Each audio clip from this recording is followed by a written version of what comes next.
ஆகாஷ்வாணி.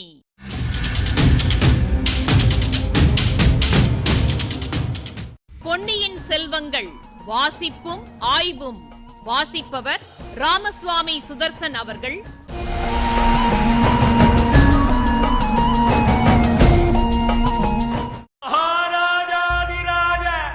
ராஜகம்பீர ராஜமார்த்தாண்ட ராஜகுலோத்துங்க ராஜகுலதிலக ஈரேழு 14 லோகத்தின் அதிபதி பாரா.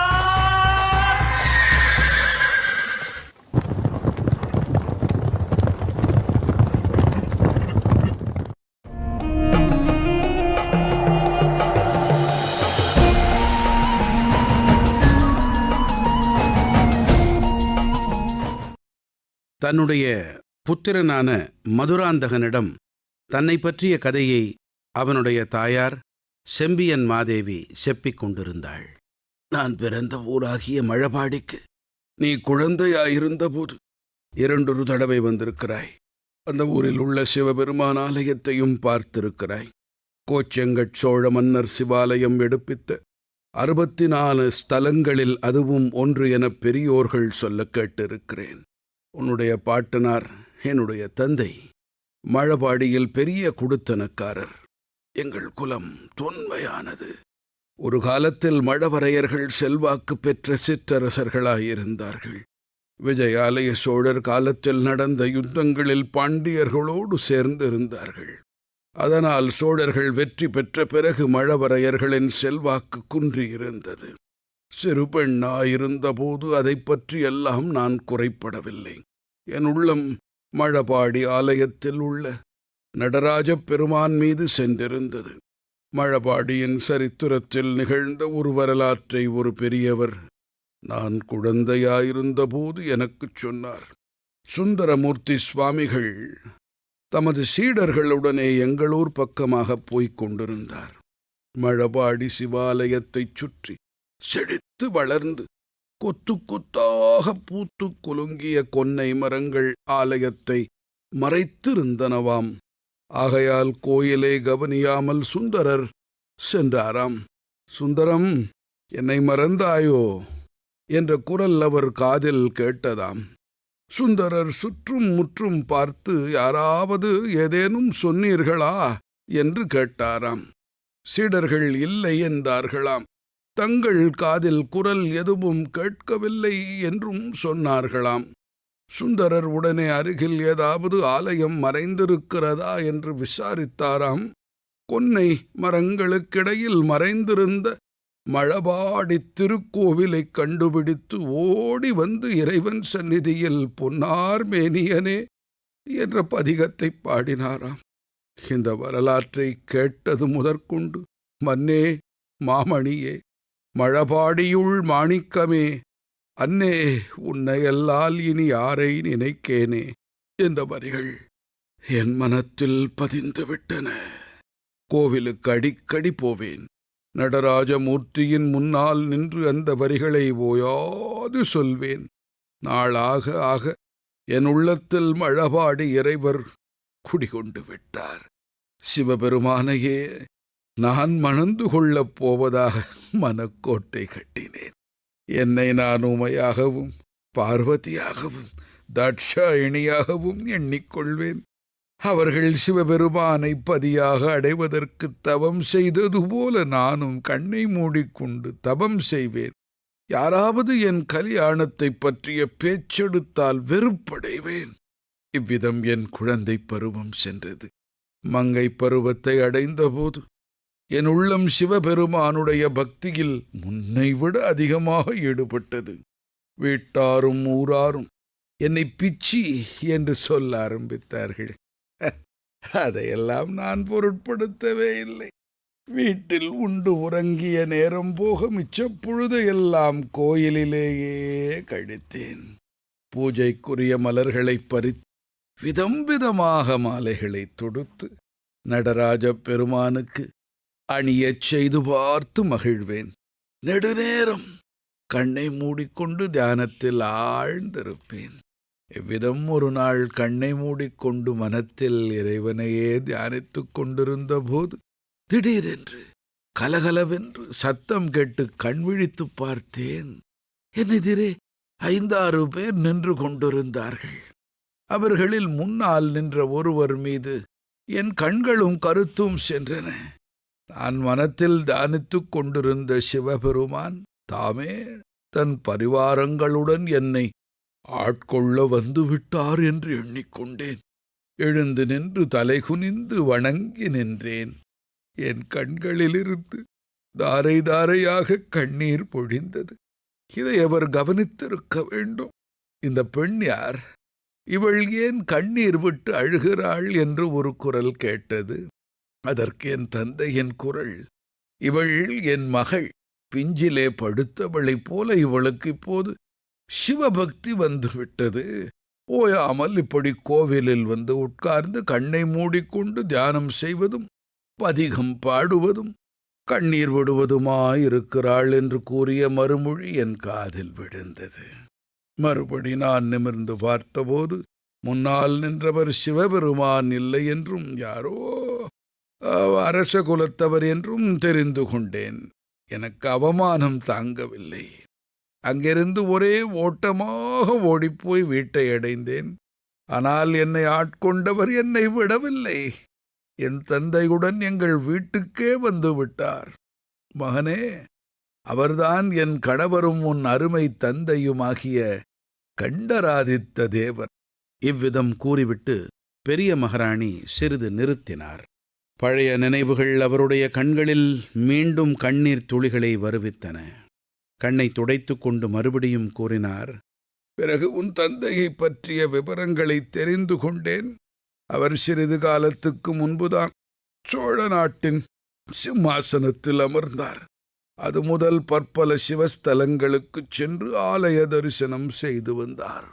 அவருக்கு பிராயம் அப்போது 40 ஆகியிருந்தது.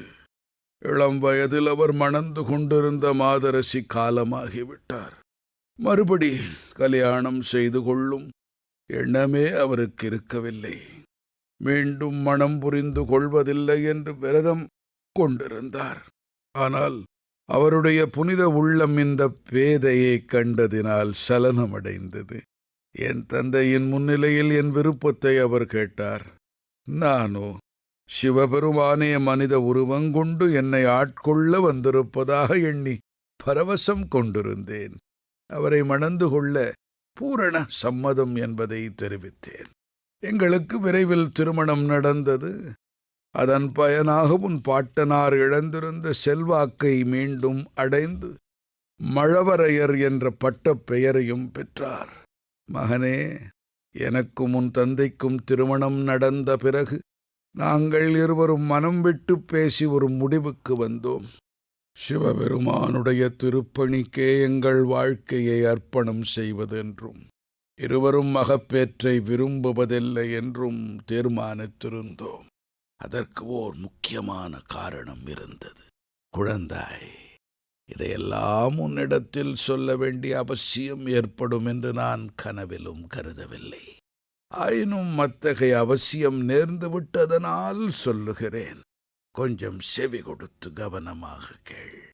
இவ்விதம் செம்பியன் மாதேவி கூறி மீண்டும் ஒரு நெடுமூச்சு விட்டார். மதுராந்தகனும் முன்னை காட்டிலும் அதிக சிரத்தையுடன் காது கொடுத்து கேட்கத் தொடங்கினான். சிவபக்தியே உருவெடுத்தாற்போல் விளங்கிய மாதரசி செம்பியன் தேவி தொடர்ந்து கூறினார்.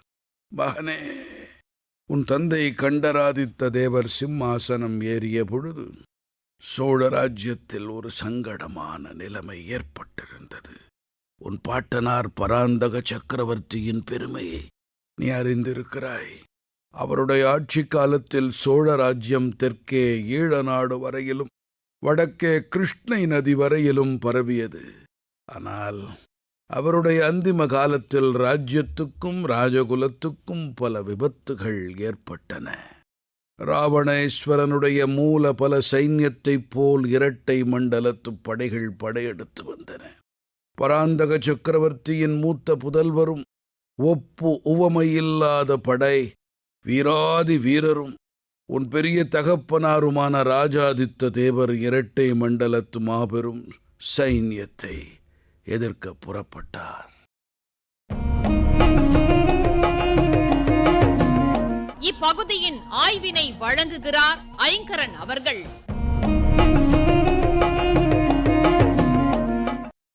நேயர்களே, ஒன்பான் சுவைன்னு குறிப்பிடப்படுற நவரசங்களையும் இந்த வரலாற்று நெடுங்கதையில அமைச்சிருக்கார் கல்கியார்.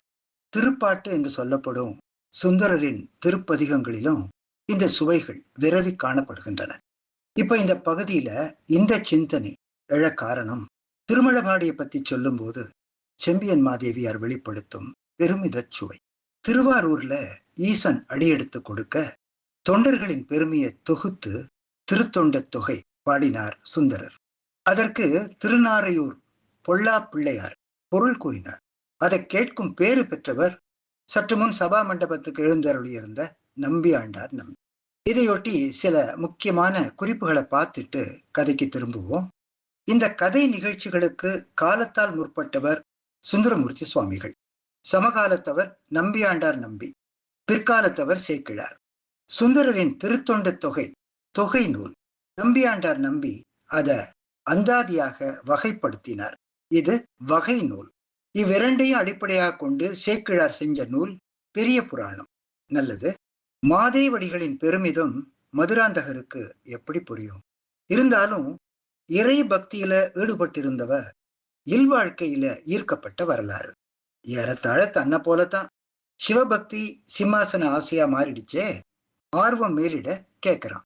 அது மட்டுமா, அந்த நிமித்தக்காரன் சொன்னானே, அதிகம் பாடின அந்த பிள்ளையின் யோகத்தை போலவே தங்கள் யோகமும் சிவயோகம் ராஜயோகம் ரெண்டும் கலந்தது, ஆனா இன்னும் மேன்மையானதுன்னு. அதாவது வழியோட போற அந்த நம்பியை விட ஆதித்த கரிகாலனையும் அருள்மொழிவர்மனையும் விட மேன்மையானது என்னுடைய ஜாதகம், என்னுடைய யோகம். காழ்ப்புணர்ச்சி காரணமா எவரும் இதுவரை என்னிடம் சொல்லல. அதனால என்ன, என் பரம்பரையின் சிறப்பை பத்தி கேட்டு வச்சுப்போம். சில சொற்களுக்கான விளக்கங்கள். கொன்னை மரங்கள், இவற்றின் மலர்கள் கொன்றை அல்லது சரக்கொன்றை எனப்படும். சரம் மாதிரி அமைப்பு. மஞ்சரின்னு கூறத்தகும் கொத்தார் கண்ண கவரும் பொன்னிற பூக்கள். சிவபெருமானுக்கு உகந்தது கொன்றை, பொன்னென மலர்ந்த கொன்றை. இது ஐங்குறு நூற்று தொடர். பிச்சி என்கிற சொல்லுக்கு பித்து பிடித்தவள் மருள் கொண்டவள் என்று பொருள். சிவநாமத்தை காதால் கேட்ட ஒரு நங்கை கொஞ்சம் கொஞ்சமா சுய உணர்வை இழந்து அந்த தலைவன் திருவடியில ஐக்கியமான நிலைய அப்பர் பெருமான் தமது திருத்தாண்டகத்துல பாடியிருக்கார். பெயர்த்தும் அவனுக்கே பிச்சியானாள்.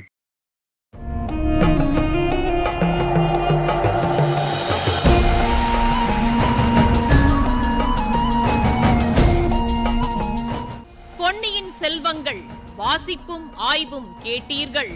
வாசித்தவர் ராமசுவாமி சுதர்சன் அவர்கள். ஆய்வினை வழங்கியவர் ஐங்கரன் அவர்கள். படைப்பு சென்னை வானொலி நிலையம்.